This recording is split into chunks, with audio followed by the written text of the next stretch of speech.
Hey people, Miss Winter here. So what we're doing in today's video is just a little bit of an introduction to some things that you can do in Photoshop. So the very first thing that we're going to do is how to make a contact sheet, and we're going to run through that together. The second thing we're going to do is just some basic adjustments using the adjustments panel to a photograph that we pick. Then we're just going to have a little look at how layers work. And then we're going to be looking at how to save our file as both a Photoshop file, but also a JPEG, and what the difference is between those two things. I'm going to scratch my nose and get stuck into it. Okay, so the very first thing we're going to do, I'm just going to move myself over here, is we are going to open Photoshop. So on my computer, it's down here, but you can also, if you don't already have it open on your own computer, you can click on the Find window and it's going to be in Applications, and then you would just select Photoshop, or if you are on a Surface Pro, you can also search for it. So if we do it this way, I'm just going to click in here and double click on that. Now Photoshop is open. So the very first thing we want to do is learn how to make a contact sheet. And so what you're going to do is click File, Automate, and Contact Sheet. Before you do that though, you need to make sure that all of your photos are in one place. So what I've done on my desktop as an example, I have put a whole bunch of some photos that I took when I was in the north of Sweden into a folder, and I'm going to use these as our examples. So I've got all of these photos, small tweaks, there's me down the bottom corner, in a folder on my computer. It's called 12 Studio Examples. So once I've opened Photoshop, I'm going to click File, and then I'm going to click Automate and Contact Sheet. And it's going to come up with a window like this. And you can already see I've done this for my 9 digital art class. So what I'm going to do is click Choose, and then I'm actually going to select the folder that has all the photos in it that I want to turn into a contact sheet. So then I'm going to click on my 12 Studio Examples and hit Open.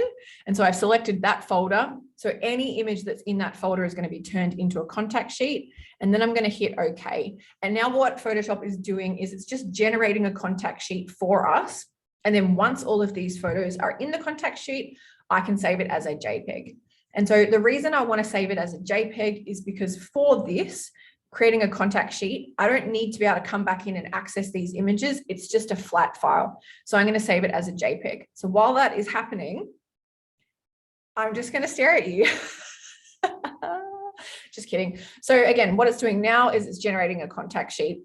And so in your visual diary that you create, once you've got this in there, you might be looking at your contact sheet and you're going to use it to select what images that you want to edit.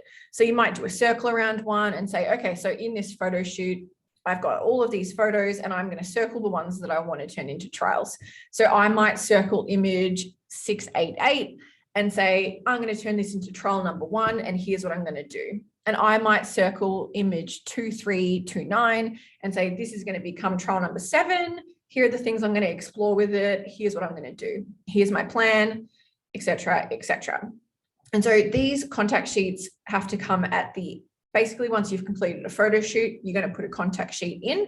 And sometimes you might do specific photo shoots for a specific trial, and then you would have a contact sheet in for that as well. And so I think it's generating our second one, but I'm going to actually just start saving it. So once your contact sheet is generated, I think, oh no, it's still thinking. So it's continuing to generate the contact sheet. I think in that folder, if we have a look, I think there was... how many images?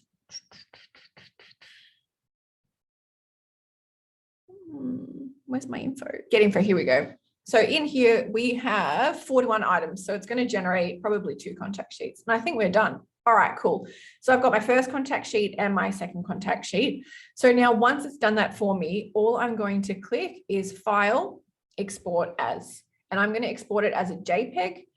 So I'm going to hit export, and it's going to let me pick where I want to save it. So I'm going to click back into the folder where all the photos are. So it's all in one place, so that my photo shoot called 12 Studio Examples also has my contact sheet in it. And I need to do that for both of the ones that's generated. So File, Export As. Now, if your computer's a little bit different, it might ask you to do it as File, Save As. But if you're on a Mac, which a lot of you are, this is the way of doing it. Okay, so I've got my contact sheet made and now it's saved, and let's just double check that that has happened. So we've got the second one and the first one. Beautiful. Let's see what our plan was. So we've got the contact sheet done. Excellent. Number 2, basic adjustments with the adjustments panel. So I'm going to close my contact sheets now. And we're going to pick a photo to edit together. So I'm just going to move this down. You can't see it, but there's a bar at the top that is covering certain things. All right, so we've got this image. This is actually a church in the north of Sweden where my grandparents got married. There's me down in the bottom left corner. What else? What else? Oh, okay, that one looks pretty cool. There's me. Okay, let's pick a nice one that we can use, some basic edits. Oh, that's pretty cute. That one is the place I landed on the plane. Oh, and we've got some deer. Okay, why don't we just edit this first one with some cars? So I'm going to right click on it and go open with Adobe Photoshop. So for this one, I just want to do some basic edits using the adjustments panel. And now some of you might already know how to use this, but just if you don't, it's a really, really helpful panel to use. So you've got your setup here. And then to the right of your screen, you've got layers, it says swatches, and then there's one that says adjustments. If adjustments doesn't show up for you, I'm going to turn it off and show you how you can turn it back on. So if your screen looks like this and you're just like, oh no, where are the adjustments? All you do is click Windows and then select adjustments and it will show up here. So we have a few different things that we can play around with. What I want to do for this example is I want to kind of, I guess, play around with the curves. So that is looking at contrasts and highlights. So up here, we've got brightness and contrast, levels and curves. So first of all, I'm going to play around with the curves. So you can click on it and it's going to create like a grid here that you can mess around with.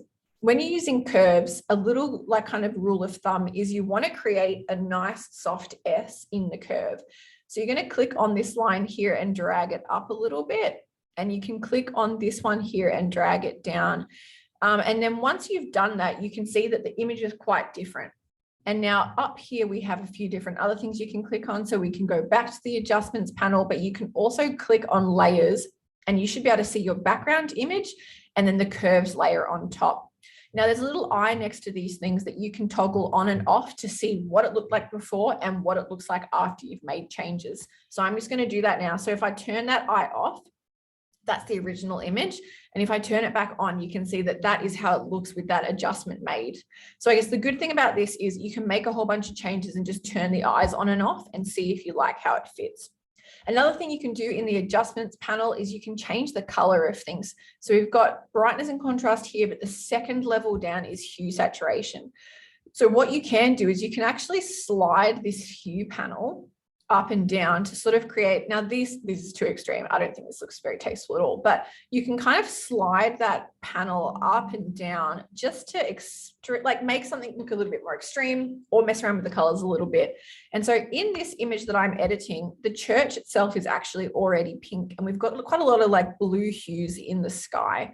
So if it was to work with my concept that I was developing, I might want to play around with that. And then I can come back and I'm just zooming out. To zoom out, you can either press Control minus or Control plus to zoom in, or on a Mac, it's Command minus or Command plus. And so I can just turn that on and off and see how just that kind of shift in the color actually looks quite interesting. And I quite like that. I think I'm going to run with that.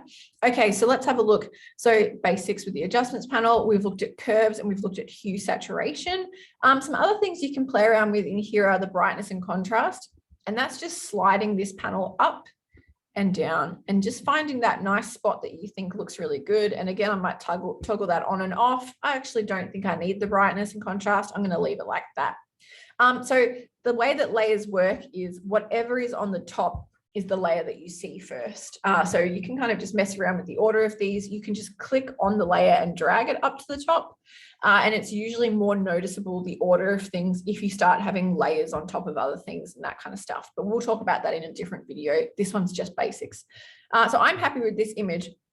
I want to save it two different ways because I think that's what we talked about. Layers, tick. How to save as a file as a PSD, which is Photoshop document, and a JPEG, and what's the difference? So if I save this as a Photoshop document, I'm going to do that right now. I'm going to either press Control S if I'm on a PC or Command S if I'm on a Mac. And it's going to come up with this window here. And you can see at the end of this, it says .psd and the format down here is a Photoshop file. So I'm going to save that and that will be saved in that folder that I was working on. Here it is. There's my Photoshop file. If I'm really, really happy with it, I can also save it as a JPEG. So I'm going to do that right now as well. And then the way on a Mac that I need to do that is go export as and a JPEG. And I'm going to give it a slightly different title because we want to have the original here as well that I can show you.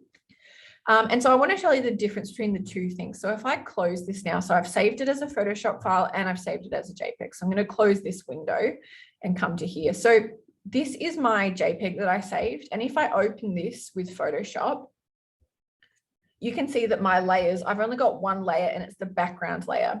So when you save something as a JPEG, it actually condenses it all down and flattens it into one layer. So it creates an image that's really good to send to printers. It's a really good image to put into your visual diary. And it's also an image that you could maybe print off and then do some experiments on, but you can't make any additional changes to it in Photoshop, or you can't go back in and edit the layers that you're working on. It condenses it, it's flat. It's completely one thing.